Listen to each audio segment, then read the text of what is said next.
Thank you very much. Thank you.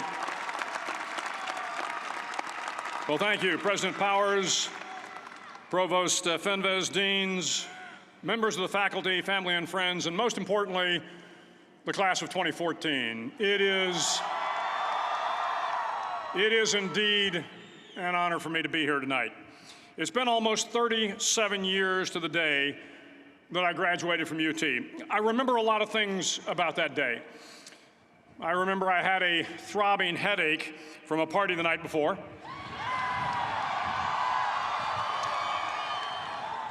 I remember I had a serious girlfriend, who I later married. That's important to remember, by the way. And I remember I was getting commissioned in the Navy that day. But of all the things I remember, I don't have a clue who the commencement speaker was, and I certainly don't remember anything they said.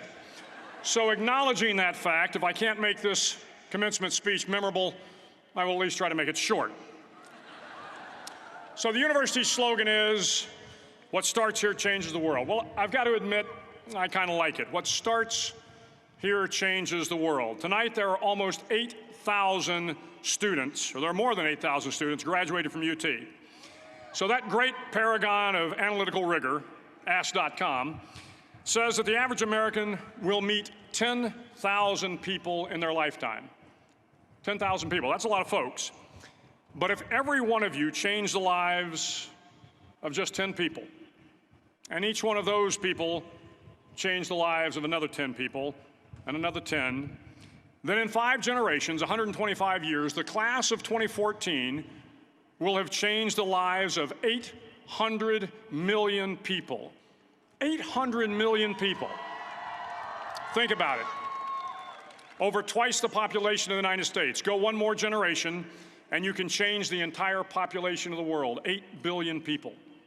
If you think it's hard to change the lives of 10 people, change their lives forever, you're wrong. I saw it happen every day in Iraq and Afghanistan. A young Army officer makes a decision to go left instead of right down a road in Baghdad, and the 10 soldiers with him are saved from a close-in ambush. In Kandahar province, Afghanistan, a non-commissioned officer from the female engagement team senses that something isn't right and directs the infantry platoon away from a 500-pound IED, saving the lives of a dozen soldiers.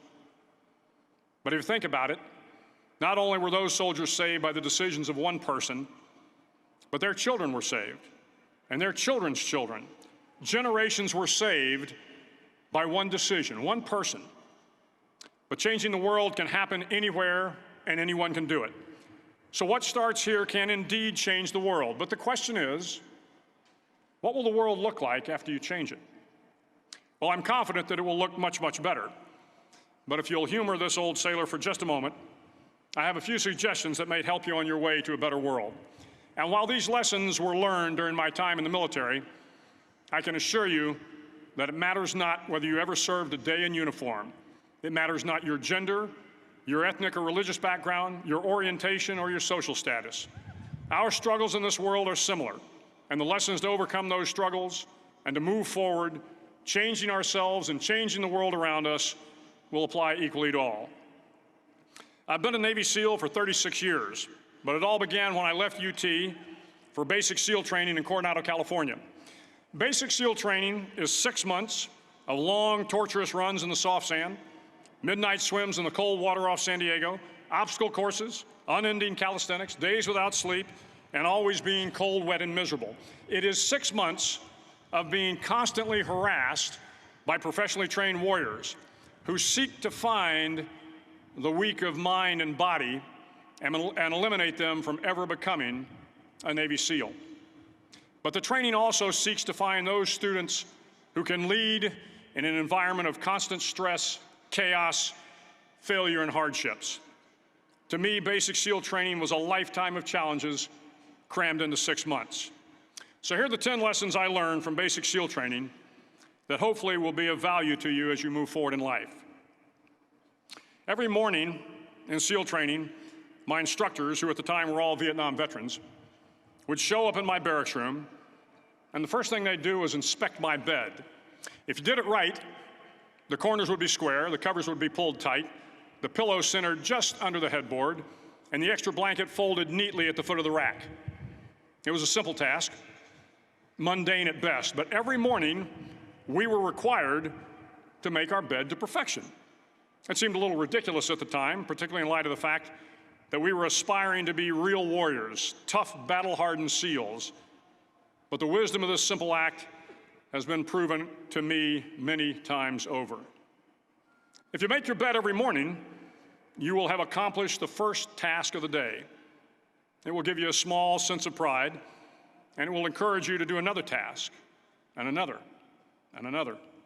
And by the end of the day, that one task completed will have turned into many tasks completed. Making your bed will also reinforce the fact that the little things in life matter. If you can't do the little things right, you'll never be able to do the big things right.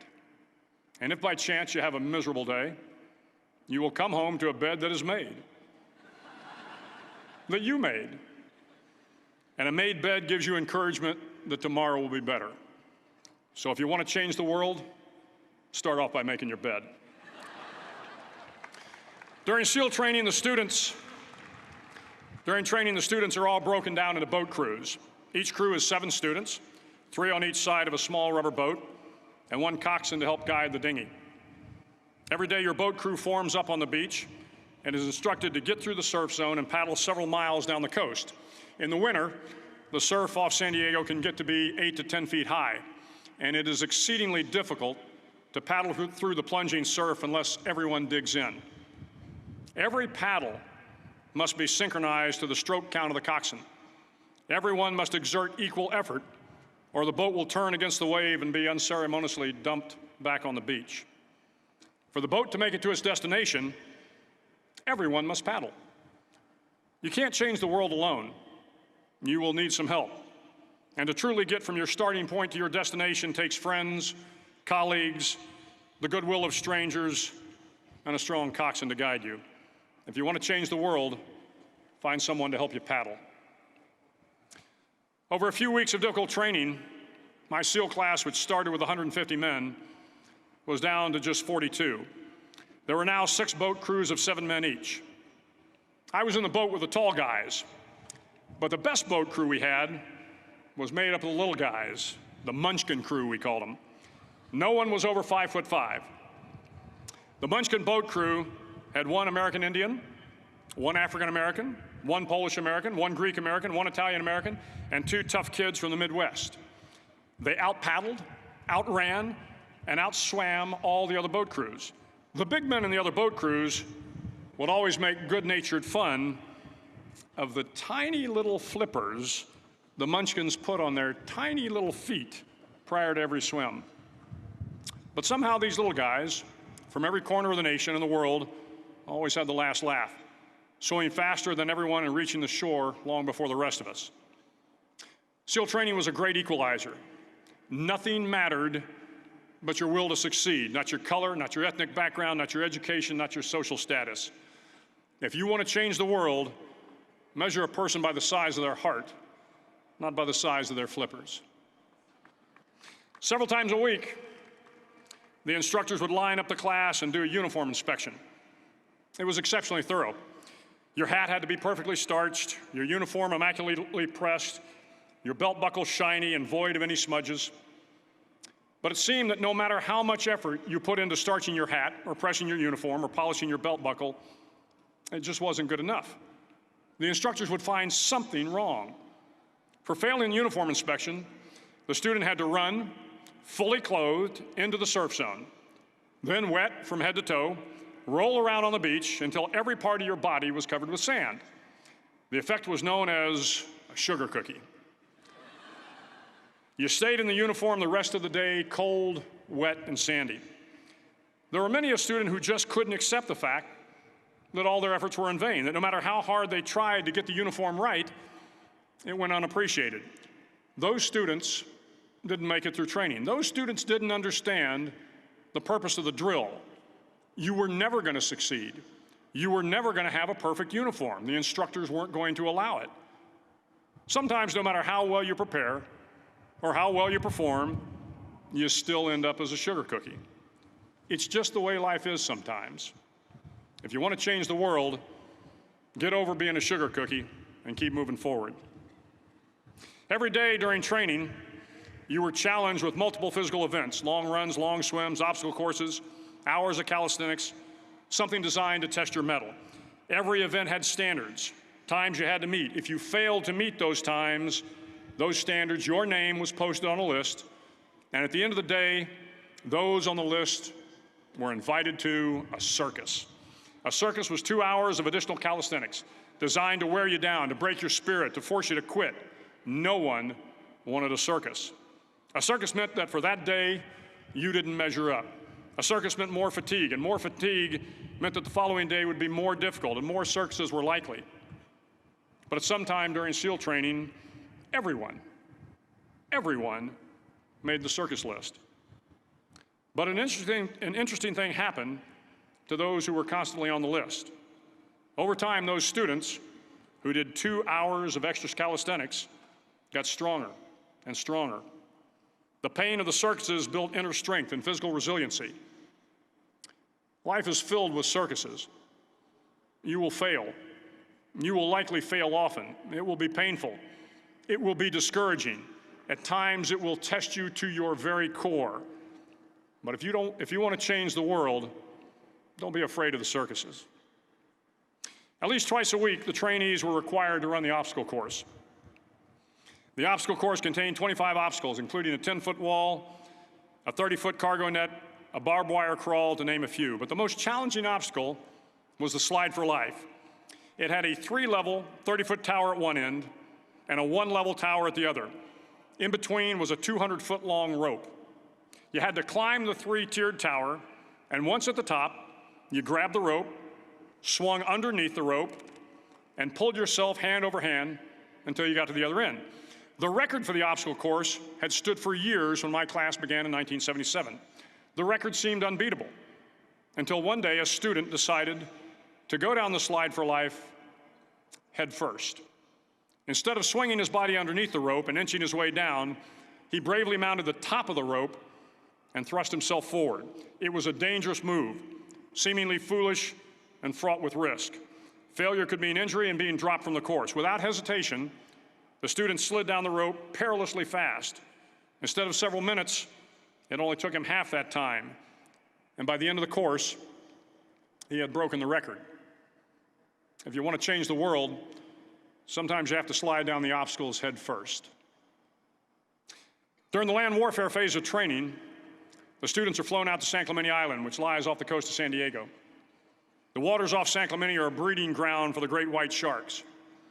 To pass SEAL training, there are a series of long swims that must be completed. One is the night swim. Before the swim, the instructors joyfully brief the students on all the species of sharks that inhabit the waters off San Clemente. They assure you, however, that no student has ever been eaten by a shark, at least not that they can remember.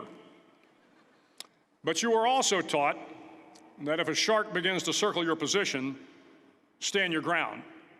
Do not swim away. Do not act afraid. And if the shark, hungry for a midnight snack, darts towards you, then summons up all your strength and punch him in the snout, and he will turn and swim away. There are a lot of sharks in the world. If you hope to complete the swim, you will have to deal with them. So if you want to change the world, don't back down from the sharks. As Navy SEALs, one of our jobs is to conduct underwater attacks against enemy shipping. We practice this technique extensively during training.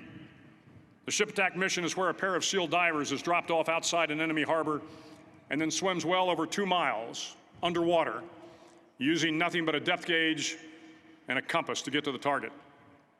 During the entire swim, even well below the surface, there is some light that comes through. It is comforting to know that there is open water above you. But as you approach the ship, which is tied to a pier, the light begins to fade. The steel structure of the ship blocks the moonlight. It blocks the surrounding street lamps.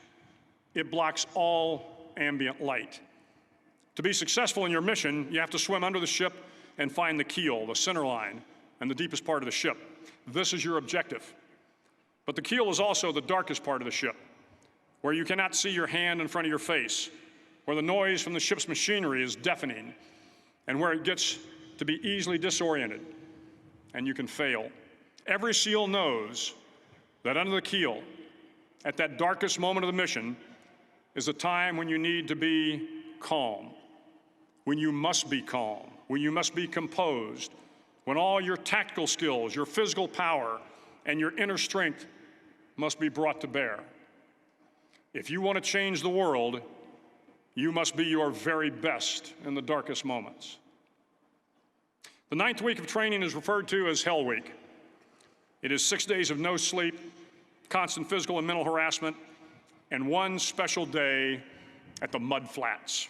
The Mud Flats are an area between San Diego and Tijuana where the water runs off and creates the Tijuana Sloughs, a swampy patch of terrain where the mud will engulf you. It is on Wednesday of Hell Week that you paddle down to the Mud Flats and spend the next 15 hours trying to survive this freezing cold, the howling wind, and the incessant pressure to quit from the instructors.